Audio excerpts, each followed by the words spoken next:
I'm 32 years old and my name is C. At first, I didn't think much of it. It was just a friendly phone chat with my friend Kelsey. However, it seems that the spark was what set everything on fire. Let me take a step back. It was just another one of those usual hectic mornings. I got a rare opportunity to catch up with Kelsey while folding laundry while my husband, Josh, was working from home and our baby was teething and was very fussy. I wasn't even attempting to keep quiet. After all, it's also my home, right? I was giggling as I explained to her that Josh is essentially following my rules, and that I make all of the decisions in our relationship. And yes, I may have mentioned that I have ways to make things right if I don't get my way. I was sort of kidding. In any case, Josh's entire attitude altered later that day. So he must have heard me. He wasn't pouting or anything, but there was the feeling that someone was just thinking about something when they're too quiet.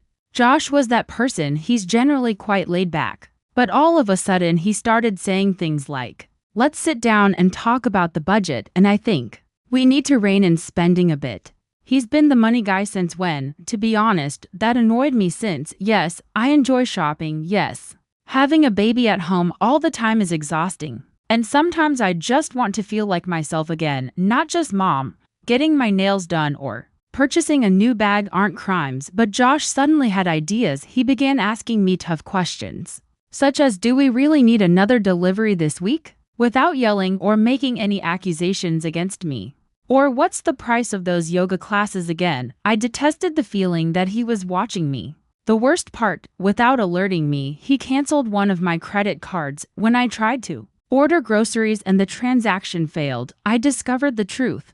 I initially believed it was a bug, but after checking the app, I discovered it had been closed. Well, we talked about cutting back, didn't we? He said when I asked him directly, of course. As though we had truly reached a consensus on that. I was astounded by the boldness. Josh is more forceful than he has ever been. Since I'm currently only working part-time as a freelancer, he technically makes more money than I do.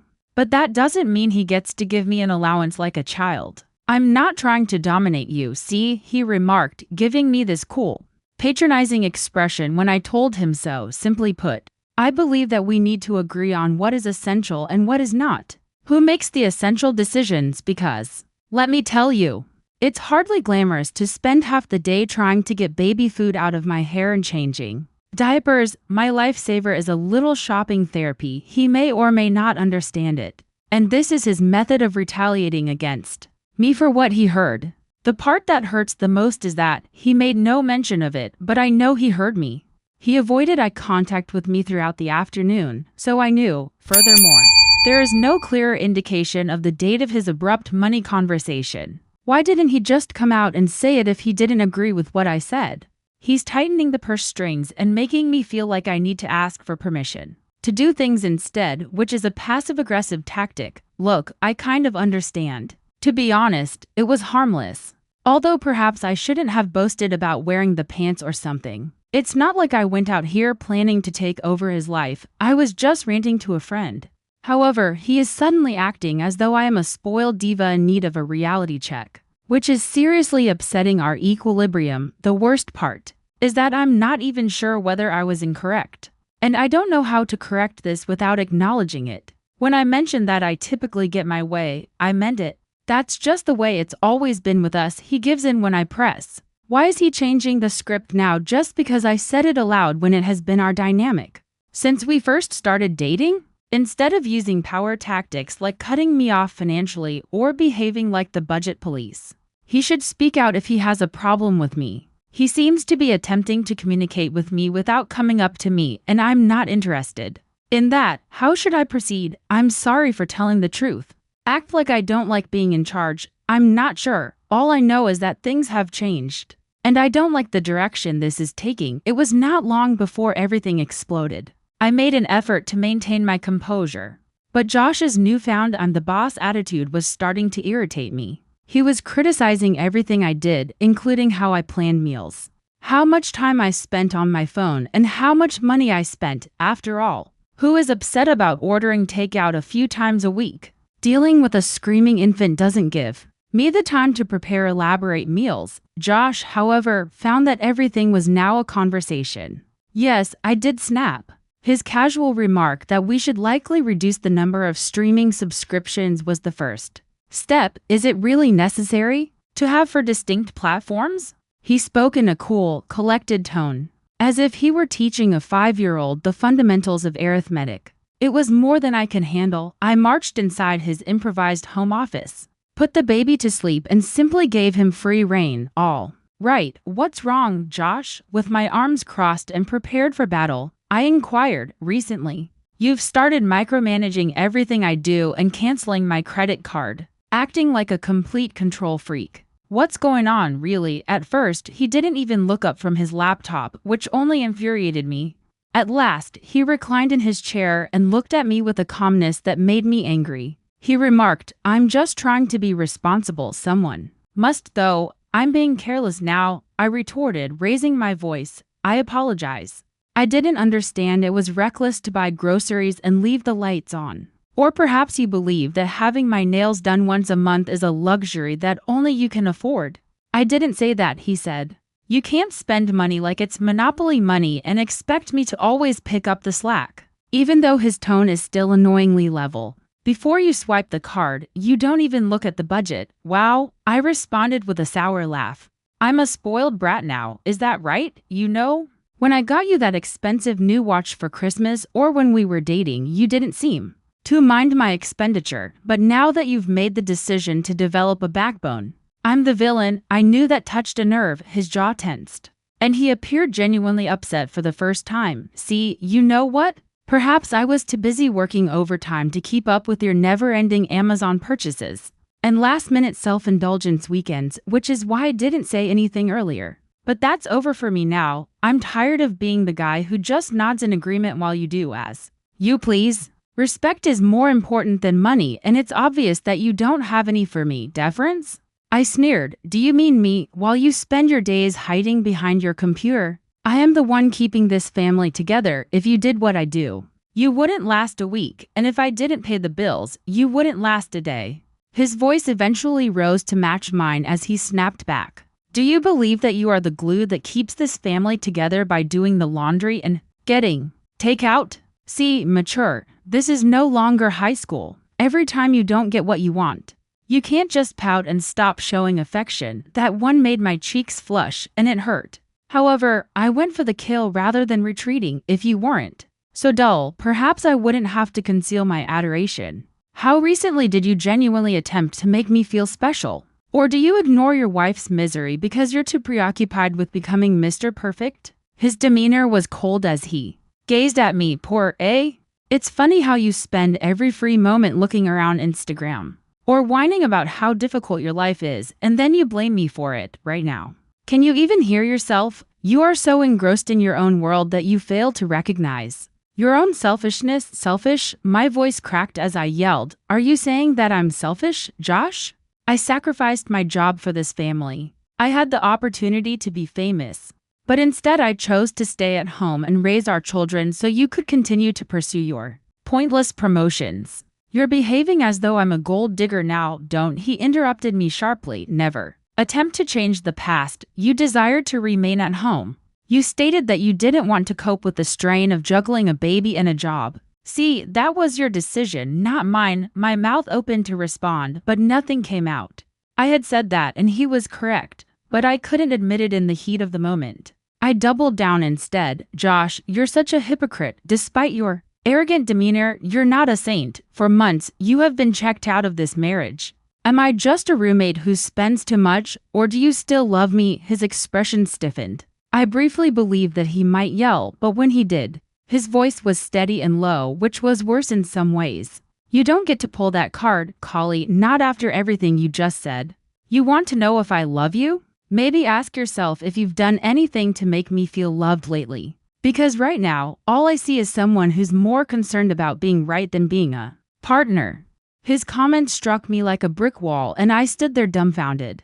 All I could do was stare at him in silence, wishing I could cry, shout, or throw anything. I was speechless for the first time in our relationship. I had no defense because he had called me out on everything, but I could sense the damage thick, heavy, and impossible to ignore in the air between us. Both he and I had gone too far with what we said. There was no turning back now. Not even a suitable bag was packed by me. I packed some clothing in a duffel, got a few items for the baby, and hurried out of the house, slamming the door behind me. My heart was pounding, I was furious, and I was crying but not letting it fall.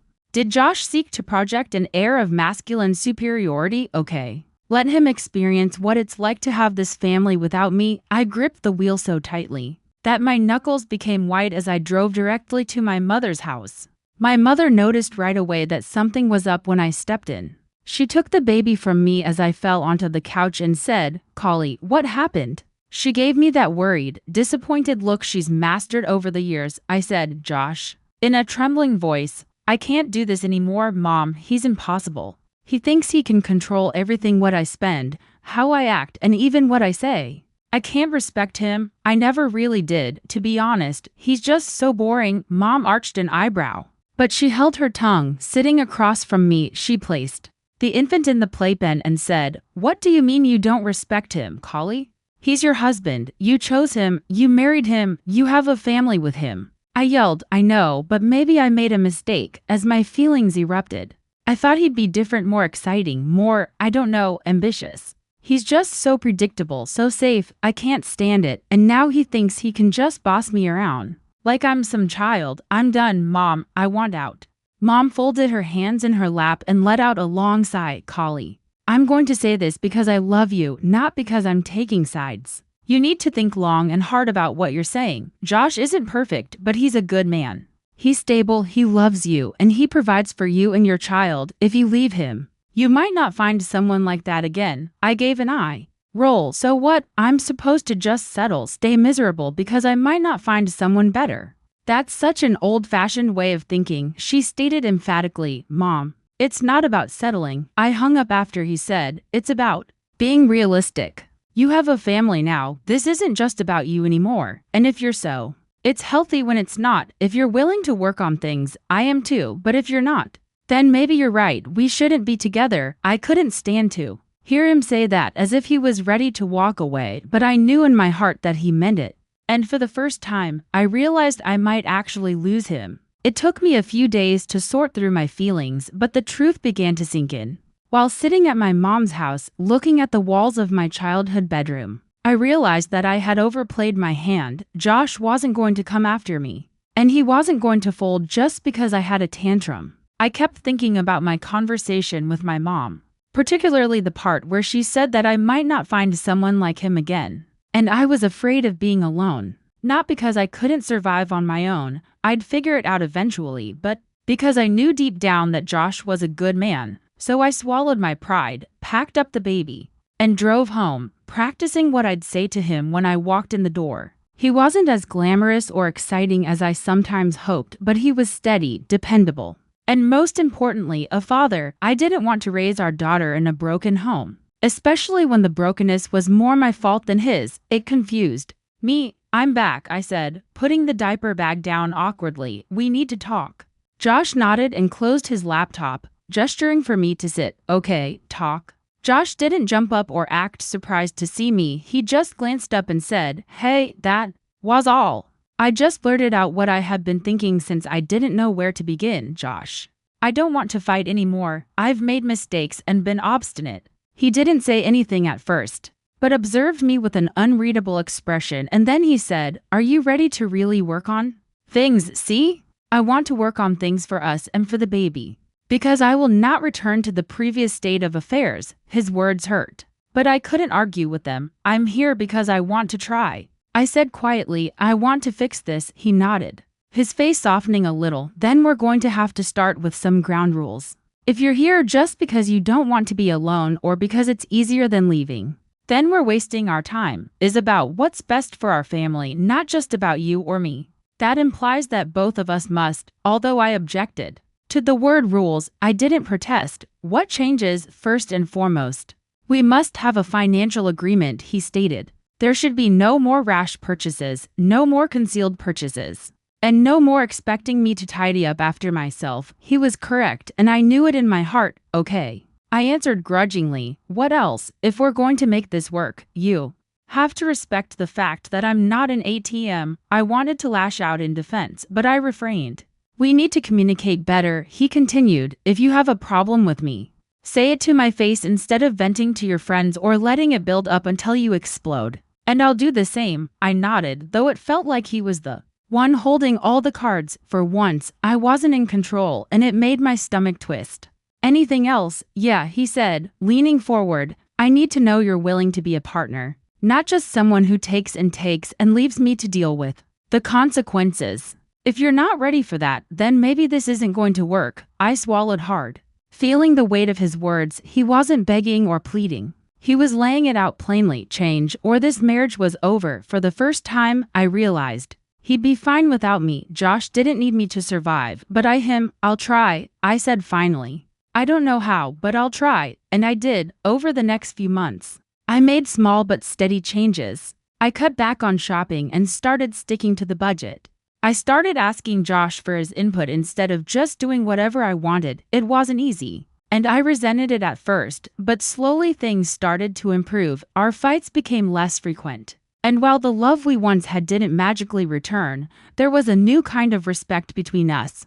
Josh didn't let up, though. He held me accountable and he didn't sugarcoat things. Whenever I slipped back into old habits, he called me out on it, but instead of feeling attacked, I started to see it as him holding me to the standard I should have been meeting all along. As much as I hated admitting it, following his lead made our lives smoother. We never got back to being the couple we were when we first fell in love, but maybe that was okay. Marriage isn't always about being happy, it's about building a life together. And that's what we did. Our daughter grew up in a stable home with two parents who were willing to put in the work to make it work. In the end, I learned that love isn't about always getting your way, it's about compromise, humility, and sometimes swallowing your pride for the greater good. And while I may not have been happy about the power dynamic shift, at first, I came to realize that Josh's leadership wasn't about control, it was about doing what was best for our family, and maybe, just maybe, that was enough.